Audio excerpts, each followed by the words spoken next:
Lights, camera, and action. So, the best artist is the one having the most fun. This is not just some great bumper sticker material, but a fundamental truth of the creative practice. It's like sort of a recipe for success is having a good time. Because unlike many other jobs where you can just sort of like push through the day, in the creative practice, if you're having a bad day, if you're not in the zone, it's gonna show in your work. So great work is made when you have a lot of fun, when you're passionate and you're enjoying what you're doing. And that is when you make really stuff that is fresh and impressive. And that is the space you want to be in when learning how to do this. So the plan today is to have a lot of fun. Now, while it is true that an aspect of being a professional is learning how to get in the flow on command, so to speak, it doesn't really change the fact that your emotional and mental state are directly tied to the quality of your work. And so today we'll see a lot of new things while revisiting also what we have recently covered, so we can both cement the knowledge that you gained so far and also stay inspired, and most importantly be aware of how much more there is to learn. In fact, you never actually finish learning, and it is important to have this notion in your perspective. So today we're not going about things with the intention of necessarily mastering them or fully understanding what is happening, but rather just know that these things exist and that you can actually do that in Blender. Now, before we begin, I am going to give you 2 more golden pieces of advice. And one, which is true for everybody, is that the more you master the technique, the technical execution, the more you can focus on the fun and the creative part. So the less you have to think about how to do something, the more you can think about what it is that you actually want to do.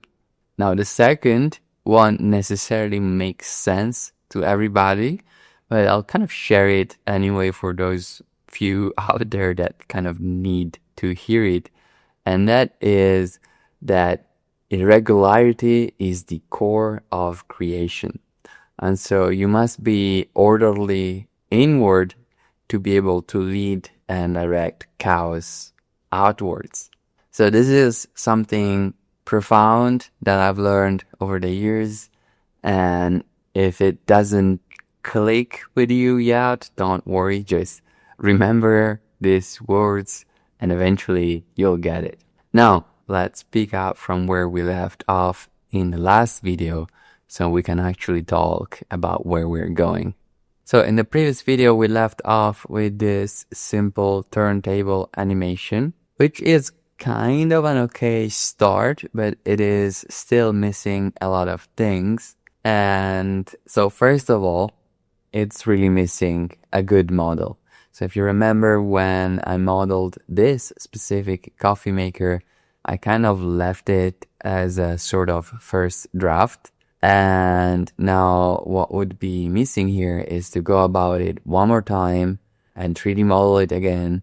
This time, obviously better because we now have a 3D reference and with more attention to tiny details like bezels and edges. Now, second and far more important actually are really good materials. So at this stage, this model is not totally trash. We could get away with it. But what it is really missing are good realistic materials. So right now we have a very basic setup on it. And in the next lecture, we'll actually have a total masterclass and take a super deep dive into textures, and procedural PBRs, materials.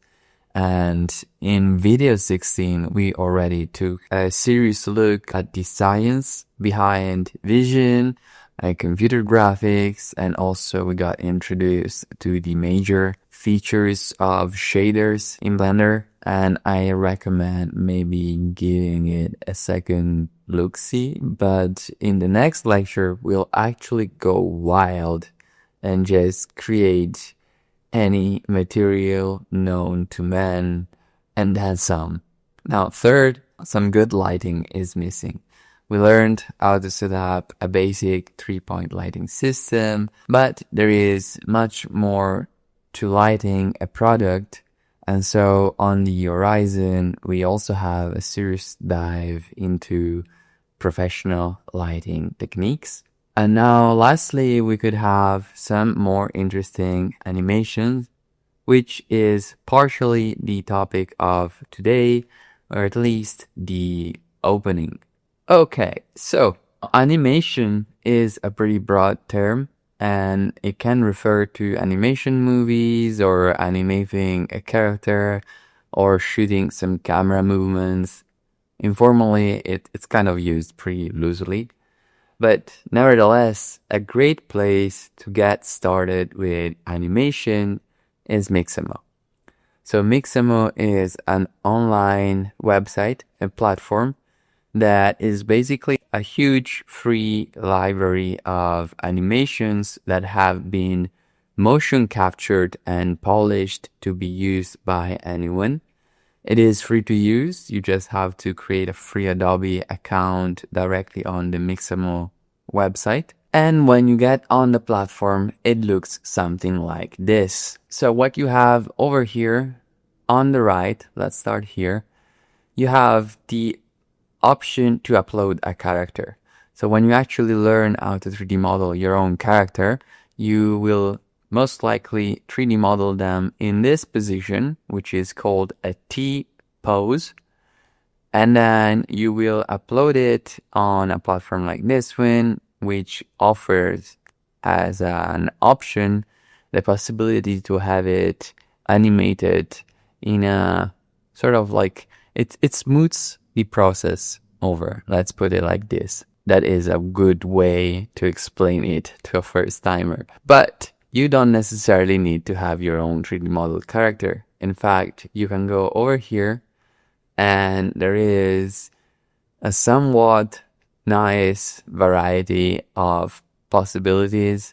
I find most of them hideous, but nevertheless, it is a good starting point, I guess, if you're a beginner. And fun trivia fact, this is how people dress up to get motion captured. So you might have seen actors dressed up like this, maybe in some behind the scenes videos where they are like recording motions for movies like, I don't know, Avatar or the likes. Anyway, what I used for the scene that we're going to look at today is the Xbot on page 3. I think the aesthetics of this one kind of fits best the vibe I was after, but you can really pick anyone. I would suggest to maybe get started with this one for the simple reason that other characters might have more complex setups when it comes to the materials, and so that might get confusing if you don't know how those things are set up. Whereas this one, it's meant to be the most basic out there, and so this only has 2 simple materials assigned to it, pretty manageable. And now, when you go to animations, you will see that you have thousands of animations. Some of these are actual animations and they, move. Others are just poses, and so they're static. So you will find that there are all sorts of animations. Mostly they are, they were thought to be used in video games. So they're like animations that you could trigger to have a character do something. And the idea is that you are able to upload or pick any character, and any of this animation is sort of like universally compatible with your character. And so what I did, for example, is I searched over here sitting, and then on page 2 I picked this one, which I kind of liked. And again, I picked it because it seemed fitting to the kind of scene that I had in mind. Now, for the animations, you will see that you have frames, and the number of frames depends on the length of the animation. But to make things simple, I went with a pose, which is just sort of static, so it doesn't change over time. And the next thing I did is that I downloaded it. So when you click on download, this pop-up will open, and you will have some options, but the default ones are good to go. The only thing that you need to know is that we're using an FBX binary format. This is an industry standard. It is a format for 3D models that can hold also texture and material information as well as animation information. And so if you know anything about formats, for example, for images, if you think about JPEGs, those are formats. And then PNG or PNG, those are also formats. And so if you think about PNG as a format for images, PNG can hold transparency layers. So you can have transparent backgrounds, whereas JPEG cannot do that, right? So for 3D modeling, for 3D models, it's kind of the same thing. There are a lot of formats, and some are more comprehensive than others. FBX is one of the most versatile, and that is what we're going to do and use. So download, and then when you're ready, I'll see you in Blender. And so right here, I am back in Blender in a default basic scene. I just deleted basically everything just so that I can show you in a very simple environment how to import meshes and 3D models externally. So you would go about File, Import, and then you need to know which format your file is in. So in our case, it would be FBX. And then you would go to the directory where you have your stuff saved. For example, mine is in downloads. And then you can pick your animation, the one that you have downloaded, or your 3D model, and just click on Import FBX. The default settings are pretty much good for most cases. You won't need to touch them until you start to do much more advanced things. And once you import your character into the scene, it will look like something like this. And you might notice that it looks kind of different from what you were previewing on Mixamo. Most importantly, there is this weird thing sticking out. This is the armature, also known as the rig. And to put it simply, it is an additional component that allows you to pose and drive the animations.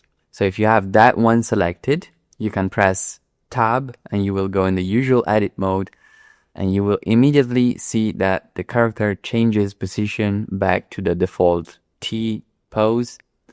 That is because that is the rest pose.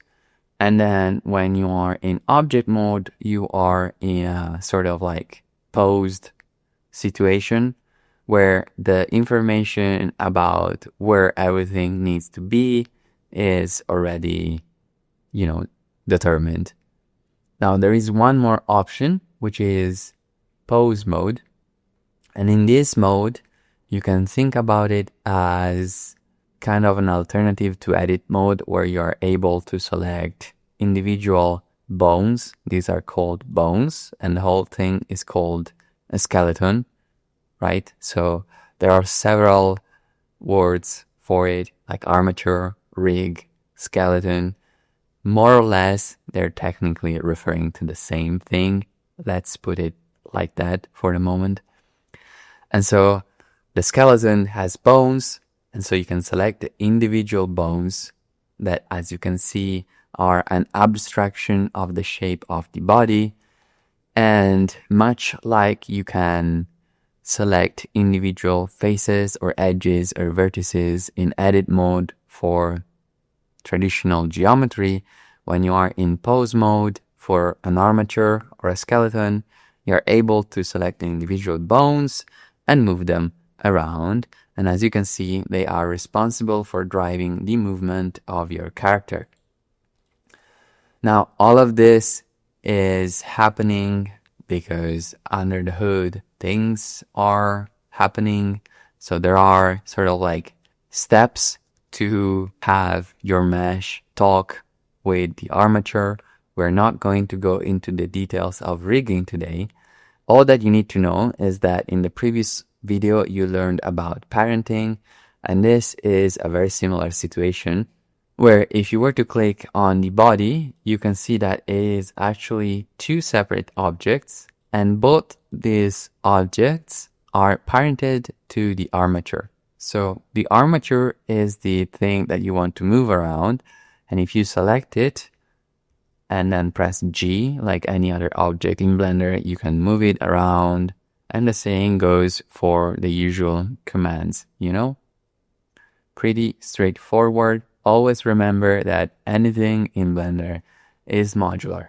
Okay, we are now in the scene that you saw in the opening, and as you can see, there is quite a lot going on.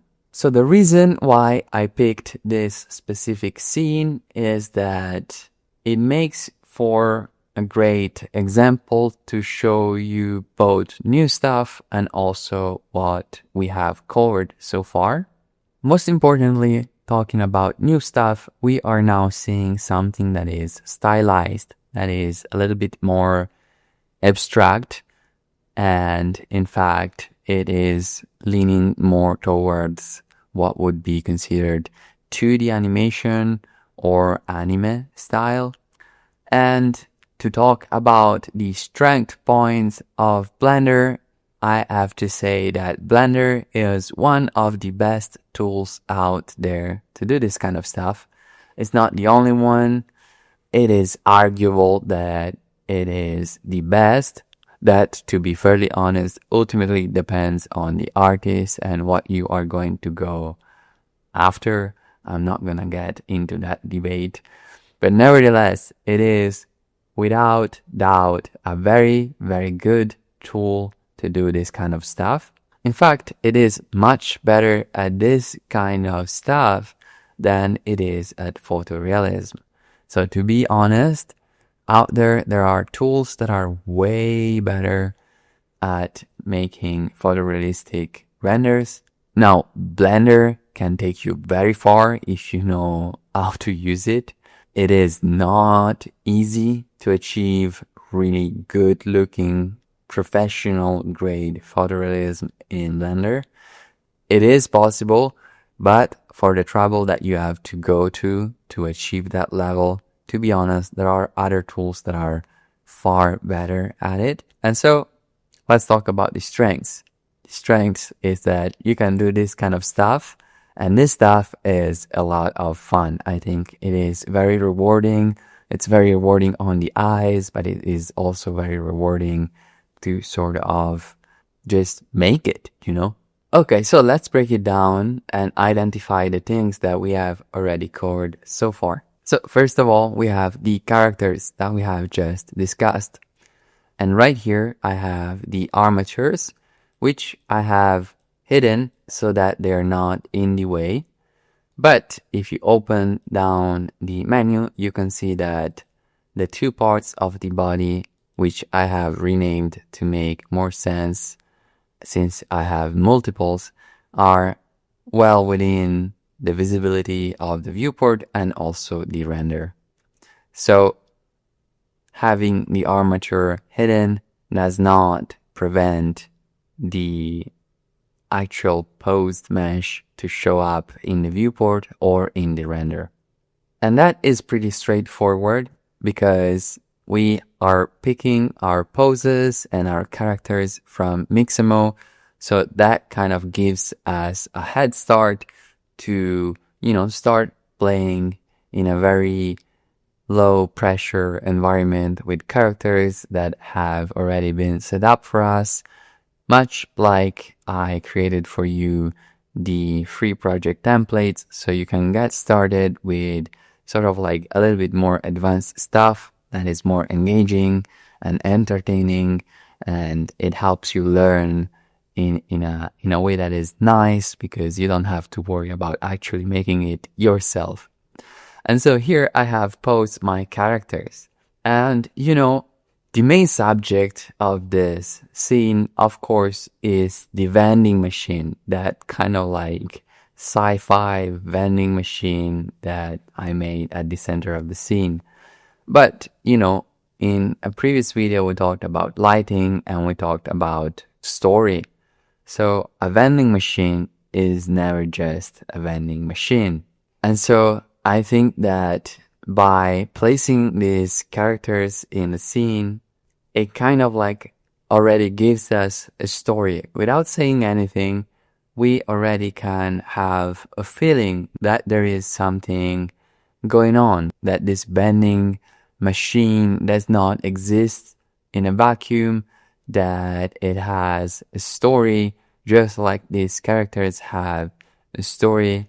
And maybe they're just, three friends hanging out, or maybe they're waiting for something, like, I don't know, at a bus stop. Who knows? But nevertheless, that makes it interesting because it opens up the imagination of the observer. Now, on the technical side, what we have is an empty, which has the camera parented to it, just like in the previous video. And so this thing rotates and brings my camera around the scene in what is just like another turntable, pretty straightforward. And if you remember, when I set up my keyframes, which I've set up in the exact same way as the previous videos, I pressed A to select all the keyframes, which are these orange diamonds over here, and then press T and linear to make them linearly interpolated, which means that the animation is gonna run smoothly in a loop. Now, the sort of like artistic outlines that you see are a feature of Blender called the grease pencil, which is your entry point to stylized art. And today we will see how to set that up. But before we do so, I am going to hide it, and we'll see that after all that is happening over here are very, very simple 3D models. And so we have spent the last few lectures learning how to 3D model. And if I look at this, this is simply a squished cube. This is simply a circle that has been filled. And this vending machine is a more complex model, sure. But if I go into edit mode, you see that there is not too much happening over here. Now, the way I went about this is rather simple. And I will not recreate it step by step, because what I would like you to do actually is to create your own 3D model. But here is a good summary of what happened. Basically, I started from the basic cube. Okay, now I'm actually ready to get started. So all that happened was that, I created for myself a little box, and then I sort of like started to bring it in terms of proportions. And this one is centered. So what I did is I cut it into two with a Ctrl R, a loop, and then I did only half the job and then mirrored. And for those parts on the side, what I did, for example, was creating a cylinder and then taking off the top faces, and then also from the side view, I would take off these sides, L for linked, and then I would have this part over here.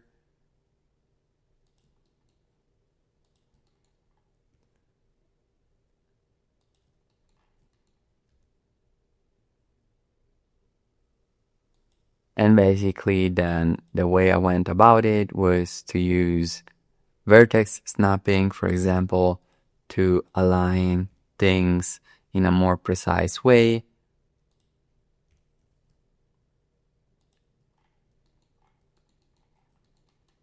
And really, it's mostly the same commands that we have been covering for the last few videos. So I'm not going to walk you through again through the process of 3D modeling an object. Otherwise, we'll be here for hours. But the basic concept is more of the same. With Shift A, you create some primitive mesh that is the closest to the kind of shape that you are after. And then all there is to it is mostly Control R to add edge loops, and then selecting faces and pressing E to extrude, or I to create additional details. So for example, if you look here, the way I created this thing, you can kind of guess that I created an edge loop here, an edge loop here, an edge loop that was vertical, and one that was vertical here. And then I had what was before this face right here, and then pressed I, created a smaller face here, and then pressed E and extruded this way. And you can see that here I added all these horizontal control loops so that I could have more detail.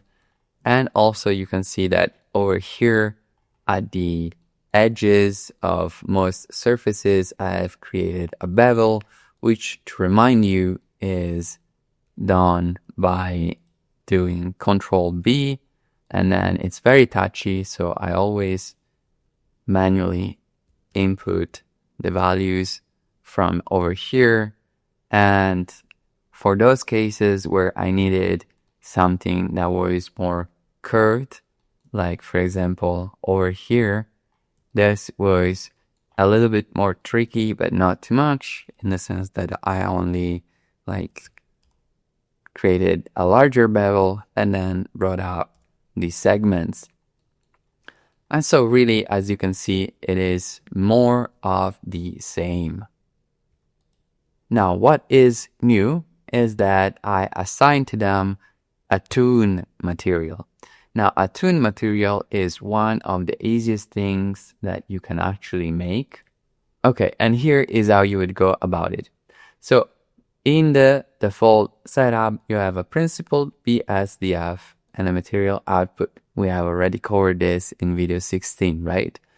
And all that is happening is that this is creating a somewhat realistic material, as you can see from the way it is responding to light here and here, and then it is going straight to the output. What we can do here is create a shader to RGB by pressing Shift A and searching shader and then shader to RGB. And all that this is doing some bending of the rules, where it's taking a shader output, which is green, and converting it to a color, which is basically just a flat out 3 colors, 3 channels vector. What we're doing then is that we are sending that vector 3 to a color ramp, which by default comes in like this. And so if you pay a little attention to the details, the only thing that I changed is that rather than going from a linear interpolation, I switched to a constant. Now, a linear interpolation will give you a gradient, whereas a constant will give you a hard threshold. And that is all that makes the Toon shader. So that you have only two colors like you would have in a sort of like real life paper animation, where to simplify things rather than shading absolutely everything in a realistic way, which would make it into an illustration. When you have anime, you have flat colors where you have a lighter color representing the parts of the surface that is hit by light, and a darker part which is representing the shadow. And so if I change this, you can see that I can pretty easily art direct how the shadow behaves.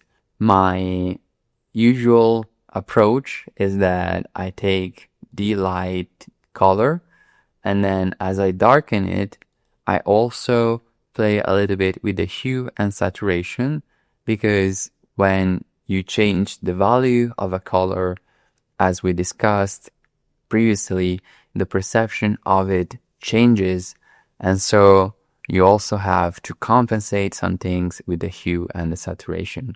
What I had here additionally is simply a hue saturation value, which allows me to fundamentally change these values once again, just externally. So it's more of a add-on just to easily play around with things. So I could easily swap around colors. For example, this looks also pretty good, and this is also pretty interesting.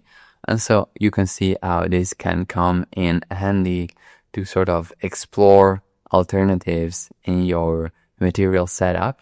This is not essential to creating a Toon shader, only these two nodes are, and this is more of an additional add-on to have some more control. And if you remember, we talked previously about the material tab in the properties panels, and to refresh your memory, you go about here to add a material slot, and then when you do so, you can click on new, and that will create a new material. And then when you have it selected, you can see it in great detail here in the shader editor. I don't need it, so I'm gonna delete it. And as you can see, assigned to the machine, I have all these materials, which are just copies of each other. It's always the same setup. As you can see, I'm just changing the color in the color ramp. This color over here is what I initially filled in to sort of like block out the colors. And then here it's where the actual color is happening. This color doesn't do anything anymore because it's passing through this one, which is sort of like rewiring it. And so all those colors, all these Toon colors that you see over here are created over here. And I would like to point out that I'm always renaming them M underscore for material, because this is sort of like the universal naming convention. And if you were to export this object to another software, like for example Unreal Engine, the materials would come in already with the right name, and you just look professional and proper. And so as you can see, I got to create something that, although it's not perfect by any means, it kind of gets, something done. It's interesting to look at. But really all that is happening is that there is really basic geometry happening. 3 characters that were prefabbed, and we just brought them in. And then the final touch of magic is happening with the grease pencil. So let me introduce you to the grease pencil. To do so, I'm first going to create a new collection, and I'm gonna call it Cube, because in it, I'm going to create a cube. GY, and I'm gonna bring it a little bit closer to us, S, make it smaller, cheesy, bring it up, maybe scale it a little bit more. This is way too big. Yeah, that looks just fine, like this. Okay, so now I have a cube. And like I just explained to you, I can put onto it a material that is a Toon material. So right now I just applied to it a material. I'm gonna press 3 to make a copy. So I have a duplicate now and I can rename it m_cube. And if we take a look at it and play with it a little bit, based on how you change the threshold, now that the light is coming this way, this is going to be our shadow side. Now, the grease pencil works by basically applying to an object or a collection of objects the grease pencil, which always comes from the perspective of the camera. So what you need to have is a camera set up. And then if you look at things from the perspective of the camera, what you can do is the following. Create a new collection. Let's call it GP for grease pencil. Now in this GP collection, I'm going to create from grease pencil a blank. This is going to create for me a few things. First of all, you will see a grease pencil object over here, which has this squiggly line. And then it will automatically create for itself a material that, as you can see, has a slightly different icon. And this tells me that it is a grease pencil material. And now I'm going to change it to this one, which is the one that I used for every other object, which is not a full black, but as you can see, is a very full dark brown. Because if you remember, some time ago, I told you, never go with the extremes. Stay away from full absolute black and full absolute white. And so that is what I'm doing over here. I'm just using as an outline something that is close to black, but it is not true absolute black. And then the grease pencil has, things of its own, like this section over here where you have the layers. And so the grease pencil basically allows you to do many things. It has been a feature of Blender for a long time, and with the 4 series, it got significantly expanded and it keeps on growing because, again, this is one of the strongest features of Blender. And so with a grease pencil, what you can do is paint freehand around your scene and do so in a way that is 3D. But you can also leverage existing meshes, which is what I did over here. And so right here, I'm going to name this layer cube. And then what I'll do is go over here to the modifiers. And because we are operating with a grease pencil, it will have some modifiers of its own that you don't usually see around, like line art. And so when you select the line art, you have to kind of set it up. And here is where you select your collection. So I've selected the cube collection. And then the layer is also the cube because I named it the same way. And the material is the one that I have made available for myself over here. And look at that. Immediately, I have an outline around my object. Now, there are a few things that you want to tweak. For example, you want to turn off intersections, and then you might want to play with this silhouette filtering and change between contour or silhouette or individual silhouette, which, depending on the complexity of the mesh that you have, will change a little bit how it interacts and what kind of silhouette it kind of depicts for you. Of course, the line thickness changes the thickness of the lines that get drawn. So for example, the more I go up with my value, the thicker they get. And as you can imagine, because this is assigned to a collection, if I were to duplicate this cube, but keep it in the same collection, if I turn this off and on, it will start to redraw all the outlines.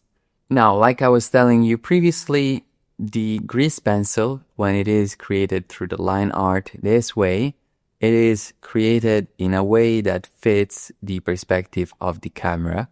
And so as the camera moves around, this gets readjusted frame by frame. But if you were to look at it from the viewport, you will see that weird things happened. And probably by now you have also noticed that that tree is also weird because that tree is using the same trick. Now the tree is a little bit more advanced because it's using a particle system and some geometry nodes, which are more advanced topics. But basically the trick is the same, that I'm syncing the way that the foliage is oriented so that it always faces the camera.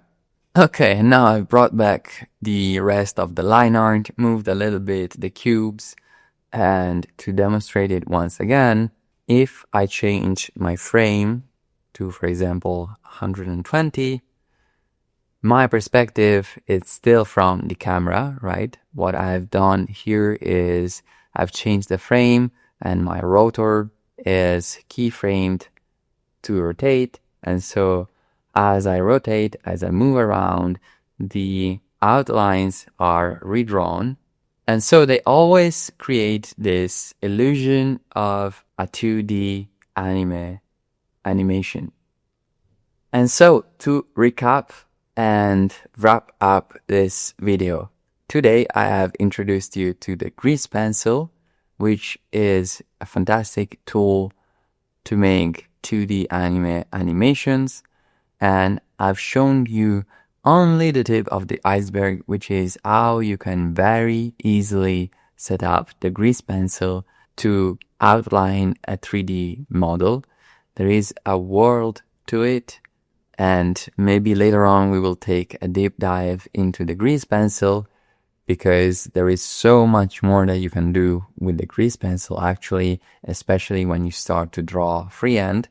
But the thing that I want you to take home from this video is how you can make a simple 3D model, slap onto it a Toon shader, slap onto it a grease pencil, and have it look great. The other thing that we learned in this video is how you can easily get some very cool characters and very cool animations and start playing around with animations and character that are rigged professionally and drop them in your scene so you can start to tell stories. Even simple stories like this one where no character is actually moving still tells you a story of something like a pleasurable afternoon among friends, some good times. For me personally, it has a story and a vibe that is almost nostalgic. It makes me think of when I was a teenager and I would spend entire afternoons out in the summer with my friends, roaming through the city and through parks and nature and exploring and so on. And I guess that it is simple enough of a scene that everyone can see in it their own story, and that's also the beauty of it. To comment a little bit more on the choice of the vending machine, the vending machine is a staple of this kind of like lo-fi vibes. Another one is probably like a washing machine, and something that you see very often with grease pencil are kind of like cute drinks, like cute coffee, like cute designer barista coffee mugs, or bakery shop related things, because this style kind of just lends itself to really conveying this beautiful kind of vibe. And specifically for the design of the vending machine, I also wanted it to have some sort of like solar punk, cyberpunk, sci-fi kind of vibes. And that is why I created all these kind of like additional details, which again, really simple to create. These are nothing but cubes that have been beveled, and then I kind of flatten them out so that they would create these additional details. And these small details over here are also squished cylinders. These are all cylinders with some extra edge loops and extrusions. The blade of grass are actually cubes that have a subdivision modifier applied to them, and then the top is kind of scaled down, so they create this sort of like curvy blade sort of structure. And so this, I think, makes for a splendid exercise to 3D model something without having the pressure of having to match an object that actually exists, like we did in the previous exercise with the coffee maker.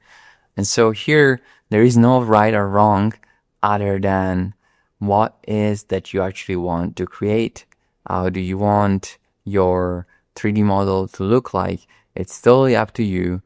No one can tell you this is right, this is wrong. Only you can determine if the model is as close as possible to the vision of what you actually wanted to achieve. And I think that playing around with this Toon shaders and grease pencils makes it instantly rewarding for the eyes.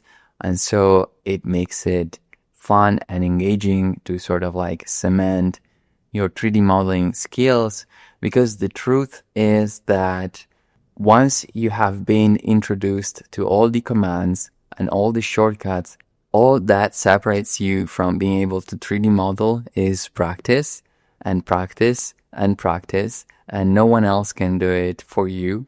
And so you just have to sit there and challenge yourself to 3D model objects, see how you would go about creating them, how you would, solve that problem.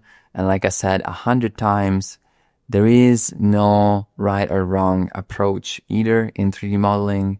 Sure, there are approaches that are more elegant, more efficient, more optimal, but really it's a personal choice of how you go about solving the problem of representing something in 3D. This same vending machine could have been 3D modeled in so many other ways. And so hopefully this video gives you a sort of like push to start 3D modeling your own thing, bring in some characters that make it into a little nice moment or story that convey some emotion or vibes like this one. And hopefully the materials and the grease pencil help you make something that looks great, although it is pretty basic under the hood. At the same time, we touched on a ton of new stuff like armatures, rigging, procedural, particle systems, and, geometry nodes that are way more advanced topics, but eventually we'll get there. The important thing is that you get rock solid foundations in 3D modeling. So, like I said at the beginning, you can start executing without having to think how, and you can focus your creativity on what you actually want to create. All right, awesome. So that is it, and I'll see you in the next video.